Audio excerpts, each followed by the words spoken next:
0 até o 4095, de uma interface, por exemplo, de 12 bits. A questão é, esse 3600 pode ser de uma grandeza de 16 bits, 65.535. Então, nesse momento não nos compete saber aqui por que é o 3600. Tá? Com o avançar das aulas, a gente vai voltar a falar a respeito de grandezas desse tipo. Tá? Então, a correção da variável eu posso fazer ela em miliamperes, dependendo do equacionamento, ou eu posso fazer em grandeza decimal, dependendo do equacionamento. Tá claro isso? Não muito, né? O que vocês têm que entender é, eu vou aumentar ou vou diminuir a potência do sinal analógico de saída do meu controle? Sempre pensando daquele jeito, se está frio eu vou ter que esquentar, se está quente eu vou ter que resfriar. O esquentar para mim é mandar mais energia para o sistema. Só que o esfriar também pode ser mandar mais energia para o sistema. Quando você manda energia para um compressor de refrigeração, né, você gira um motor mais rápido, você está resfriando o sistema de congelamento.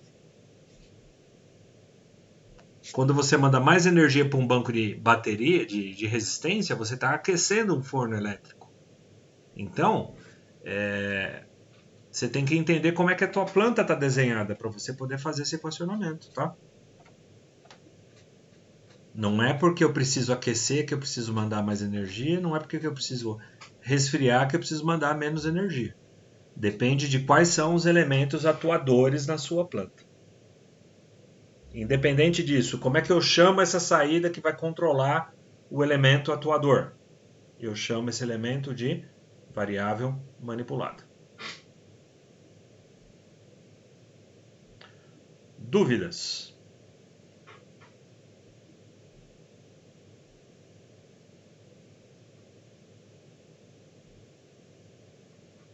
No dúvidas?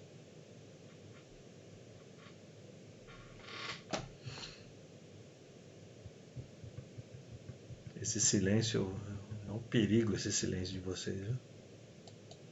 Mas tudo bem. Tranquilo, professor. Overshoot é o distúrbio quando uma variável de processo passa além do valor do set point determinado. Tá aqui, ó. Se essa é a minha reta do meu set point e o meu PV ultrapassou aqui, ó. Vamos imaginar, meu set point é 150. Meu MV é 170. Quanto que está o erro aqui?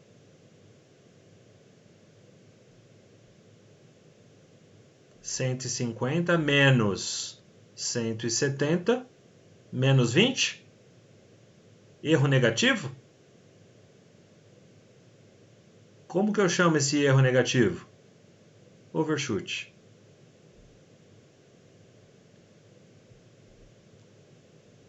Tudo bem?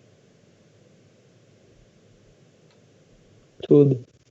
Dada a importância disso aqui, tem até um nome diferente. Por que eu tenho um nome diferente para overshoot?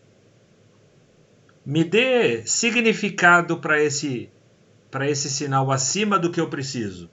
O que significa esse overshoot? Além de significar um erro negativo. A grosso modo, traduz esse overshoot para mim.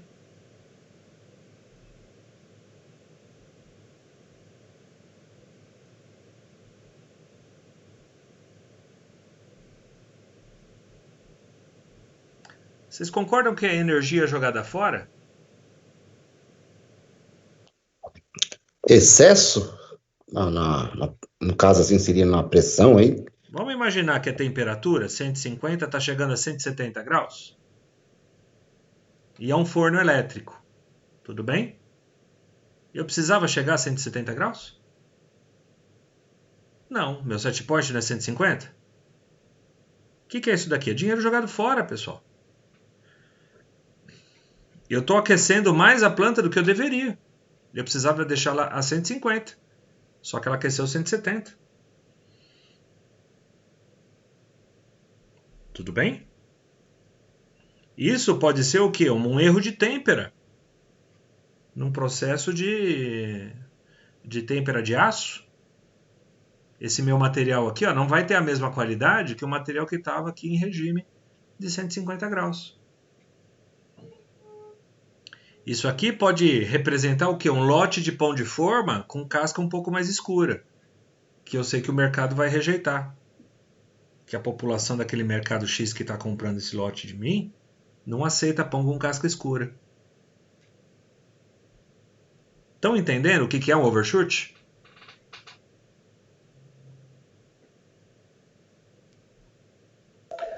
Sim, professor. Legal, professor. Quer dizer que dá para fazer controle sem overshoot? Com zero de overshoot é praticamente impossível. A gente exagera nesses exemplos porque quanto mais overshoot você tiver, pior está a sua malha de controle. Algum ajuste você vai ter que fazer para que esse overshoot não ocorra tão frequentemente. Por exemplo, um pico no start da planta é normal. Por quê? Porque você não quer esperar 10 horas para começar a produção. 10 horas de produção custa muito mais do que 10 minutos com 2 overshoot.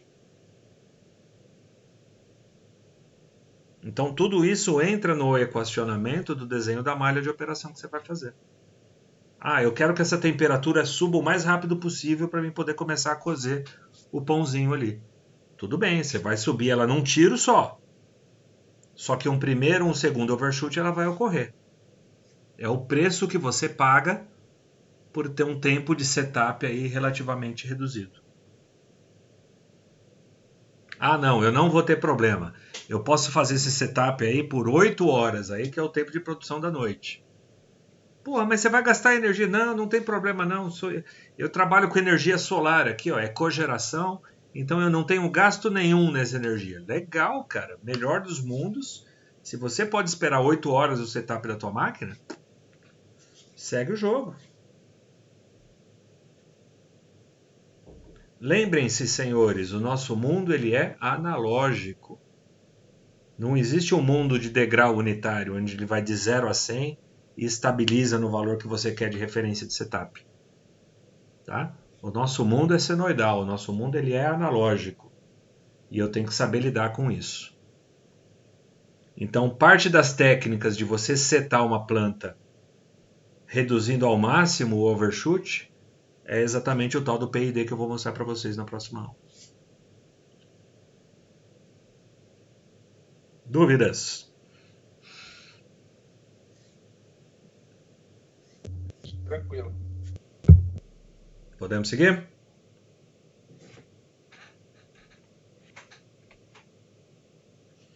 Ações de controle é a forma como o controlador deverá agir para corrigir o erro.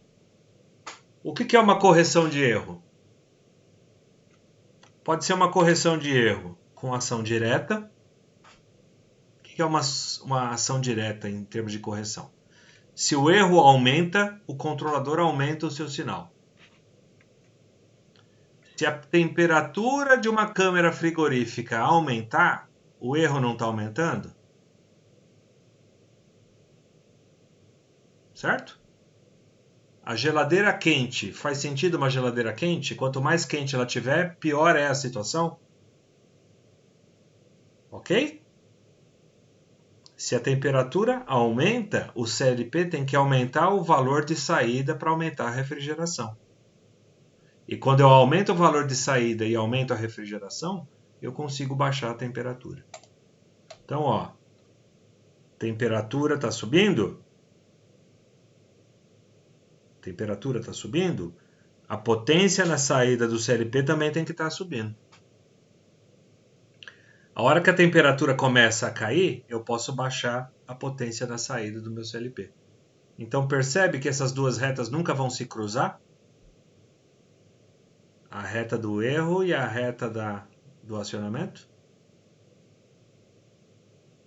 Faz sentido para vocês ou não?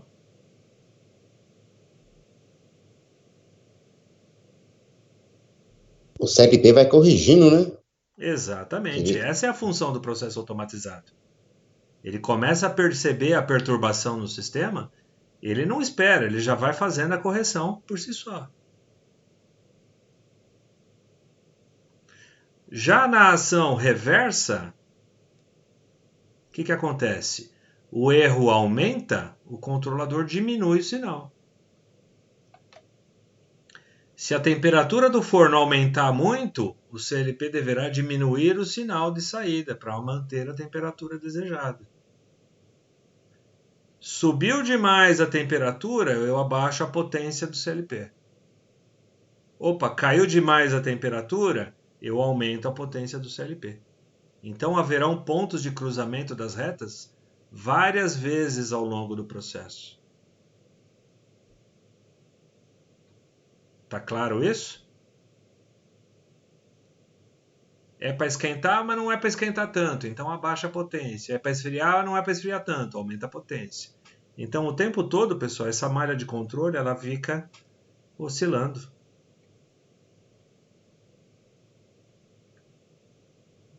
Tudo bem? Tudo certo. Malha de controle pode ser de dois tipos, que a gente chama de malha aberta, onde o controle ele é feito de modo empírico, ou seja, o controlador envia sinal de controle, porém não precisa verificar se o processo reagiu de acordo. O nosso forno doméstico, como é que funciona? Ele tem um botãozinho de girar ali, vai do 180 a 280 graus Celsius. Eu tenho um termômetro para aferir se eu estou realmente a 220, a 180, a 200. Né? Fogão de casa não tem termômetro ali para informar e fazer o ajuste do botão automaticamente. Historicamente falando, se eu deixo a 200 graus, a temperatura do forno vai ficar em torno dos 200 graus. Né? Isso aí é calculado pelo fabricante, porque quando eu giro essa angulação aqui da válvula, eu abro, sei lá, 35% da capacidade de vazão da válvula do gás. De modo empírico. É mais ou menos o seguinte, pessoal. Quando você põe a comida no micro-ondas para esquentar, o micro-ondas ele te informa, olha, chegou nos 70 graus Celsius que você precisava? Não. Historicamente, você sabe o volume de comida que você põe no prato e o tempo que você coloca no teu micro-ondas. Às vezes fica um pouquinho mais frio, às vezes fica um pouquinho mais quente, mas você se adapta. Isso é o que a gente chama de malha aberta. Máquina de lavar roupa.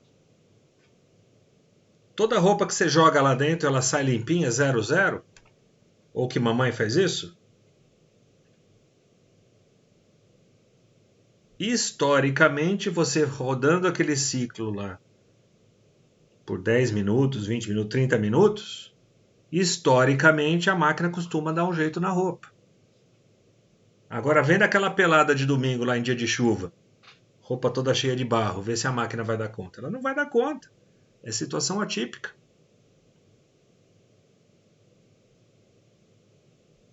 Faz sentido o que eu estou falando aqui de malha aberta ou não? Faz sentido sim. Eu estou trazendo exemplos aqui dentro de casa porque vocês não têm vivência na indústria, certo? Então eu tenho que fazer alguns paralelos, eu tenho que traçar alguns paralelos aí para que vocês possam entender o conceito. Pensa o seguinte, o liquidificador, todo mundo tem um liquidificador em casa? Ele vem com algum densímetro para saber se a mistura está homogênea? Não, você liga ele lá e você dá um tempo, cara. Historicamente, 2 minutos batendo resolve o teu problema.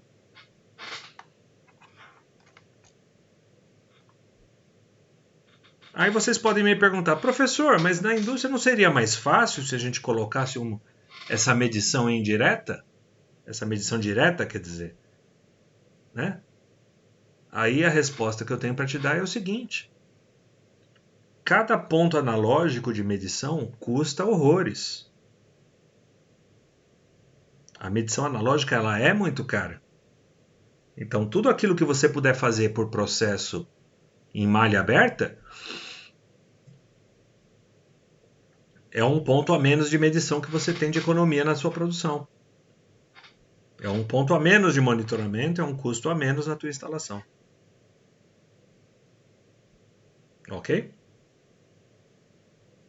Tem processo que dá para fazer em malha aberta, tem processo que não dá para fazer em malha aberta.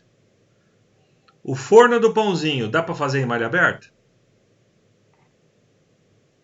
Né? O dono da padaria lá, o pãozinho ficou um pouquinho mais queimado, um pouquinho mais clarinho, mas não tem mercado para todo mundo? Forno de padaria faz em malha aberta, não tem problema nenhum. A questão é, estufa de recém-nascido em UTI pré-natal, dá para fazer em malha aberta? Dá para deixar o bebezinho mais moreninho, mais quentinho, mais friozinho? Ah, sem chance. Aí eu tenho que apelar para aquilo que a gente chama de malha fechada. Olha lá. O tempo todo o processo gera uma referência, gera um PV do que está acontecendo. E esse PV eu comparo com o set point. E eu verifico qual é o erro. E esse erro apresentado ao controlador gera um sinal de controle para correção do meu processo. Essa é a grande diferença de um sinal controlado em malha aberta em relação à malha fechada. A malha fechada, com certeza eu vou atingir aquela temperatura que eu quero, a pressão que eu quero, a vazão que eu quero. A malha aberta eu não posso ter 100% de certeza. Eu não estou medindo, eu não estou realimentando o meu sensor. Se eu quiser certeza daquilo que eu tenho que realimentar. Senão eu não consigo. Você quer um exemplo clássico? Dia de frio. Você vai tomar banho. Você conta o número de voltas e já entra embaixo d'água direto?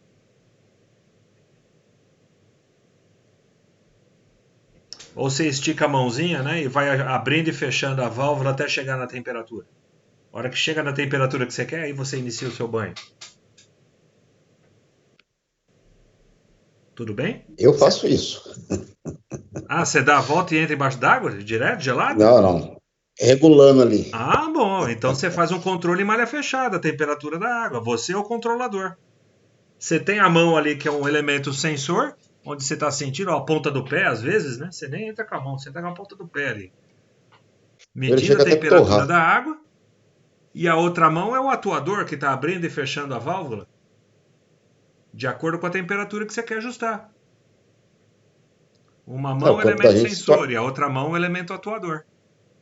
O corpo da gente vai ser um sensor praticamente ali, né? Exatamente. Por isso que lá atrás, no curso de CLP, a gente falava a analogia do ser humano, né?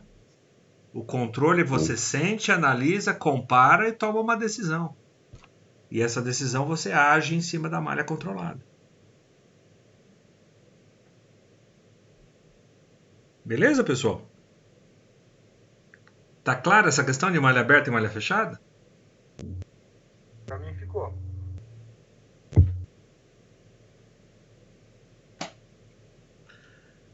Range ou faixa de operação. É a faixa de operação de um determinado instrumento. Um controlador de temperatura opera numa faixa de menos 20 a 55 graus Celsius. Qual é o range desse controlador?